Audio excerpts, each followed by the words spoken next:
విజయవాడలో world class amenities తో luxury land mark ready to occupy budget friendly premium gated community మన కానూరులో PVR elite. Bharat ఆఫ్ఘనిస్తాన్ల మధ్య బంధం బలపడుతోంది. శత్రువుకి శత్రువు మిత్రుడు అనేటువంటి సూత్రాన్ని పాటిస్తూ శత్రువుకి శత్రువు అయినటువంటి శత్రువుని మిత్రుడిగా మలుచుకునేటువంటి ఒక వ్యూహాత్మక అడుగులో భారతదేశం సగం సక్సెస్ సాధించింది. ఆఫ్ఘనిస్తాన్తో సంప్రదాయంగా ఉన్నటువంటి బంధుత్వాన్ని పునరుద్ధరించే దిశగా కేంద్ర ప్రభుత్వం అడుగులు వేసింది. అంతేకాకుండా మానవతా సాయం కింద ఆఫ్ఘనిస్తాన్లో గతంలో చేసినటువంటి సేవా కార్యక్రమాలను కొనసాగిస్తామని చెప్పని హామీ ఇచ్చింది. మరోవైపు భారత్కి వ్యతిరేకంగా ఆఫ్ఘనిస్తాన్ గడ్డ మీద నుంచి ఒక్క చర్య కూడా జరగదంటూ భారత పర్యటనలో ఉన్నటువంటి Afghanistan foreign minister Amir Khan Muttaqi announce చేశారు. దానికి తగ్గట్టుగానే ఆఫ్ఘనిస్తాన్ సార్వభౌమత్వానికి భారత్ అండగా నిలుస్తుందని చెప్పని మన ఫారిన్ మినిస్టర్ జైశంకర్ కూడా హామీ ఇచ్చారు. దీంతోపాటు మరొక ముందడుగు ఆఫ్ఘనిస్తాన్ ప్రజలకి సాయం చేసేటువంటి క్రమంలో అంబులెన్స్లు, ఫుల్లీ ఎక్విప్డ్ అంబులెన్స్ని భారత ప్రభుత్వం గిఫ్ట్గా ఆఫ్ఘనిస్తాన్ ప్రజల కోసం పంపించింది.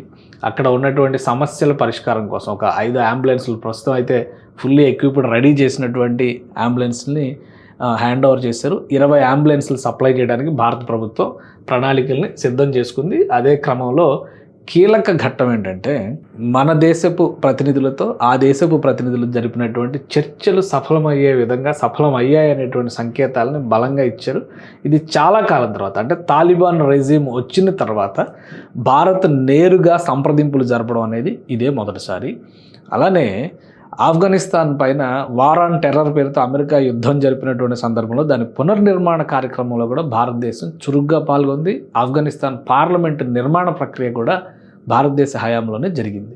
సో వీటన్నిటిని దృష్టిలో పెట్టుకొని మరోసారి ఈ బంధాన్ని పునరుద్ధరించాలని చెప్పి 2 దేశాలు నిర్ణయించాయి. అయితే దీని వెనక ఉన్నటువంటి లింక్ ఏంటి, అది ఒక్కసారి మనం పరిశీలించేటువంటి ప్రయత్నం చేద్దాం. భారత్ ఆఫ్ఘనిస్తాన్ భౌగోళికంగా మిత్రత్వం నెరపాల్సినటువంటి దేశాలు ఎందుకు అంటే ఒకసారి వివరిస్తాను. ఇది భారతదేశపు టోటల్ మ్యాప్, ఇంకా చెప్పాలంటే దక్షిణాసియా మ్యాప్. ఇందులో ఉన్నటువంటి ఇది భారతదేశం, ఇటువైపు మనకి కనిపిస్తున్నటువంటి మిగతా దేశాలు. బంగ్లాదేశ్ ఈ పక్క అంతా వదిలేస్తే కనుక ఈ పక్కే ఇంపార్టెంట్ కాబట్టి ఈ వైపున ఉన్నటువంటి భూభాగంలో జమ్మూ కాశ్మీర్ చాలా ప్రధానమైనటువంటి భూభాగంగా కనిపిస్తుంది.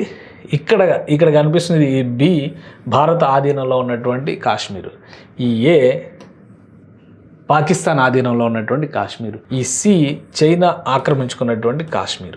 సో ఈ మొక్కల్ని కనుక పక్కకి జరిపేసి మనం ఒక్కసారి చూస్తే ఇక్కడ జరిగేటువంటి మరొక కీలకమైనటువంటి అంశం, భారతదేశం పూర్తిగా పీఓకే కనుక స్వాధీనం అయితే ఇక్కడ ఆఫ్ఘనిస్తాన్తో భారతదేశానికి సరిహద్దు ఏర్పడుతుంది. సో పీఓకేలో జరుగుతున్నటువంటి అలజడులు ఒకవైపు, పాకిస్తాన్ పైన జరుగుతున్నటువంటి దాడులు ఇంకోవైపు. ఇటు బలూచిస్తాన్ యుద్ధం చేస్తుంది, ఇక్కడ ఖైబర్ పఖ్తూన్వాకి సంబంధించి ఆఫ్ఘనిస్తాన్ అంటే తెహ్రీక్ ఏ తాలిబాన్ పాకిస్తాన్ టీటీపీ పార్టీ పెద్ద ఎత్తున పాకిస్తాన్ పైన పోరాటం చేస్తుంది. ఈ క్రమంలోనే భారత్ ఆఫ్ఘనిస్తాన్ చర్చల నేపథ్యాన్ని యుద్ధ నేపథ్యంగా మలిచేటువంటి ప్రయత్నం పాకిస్తాన్ చేసినట్టుగా అంతర్జాతీయ మీడియా చెబుతోంది.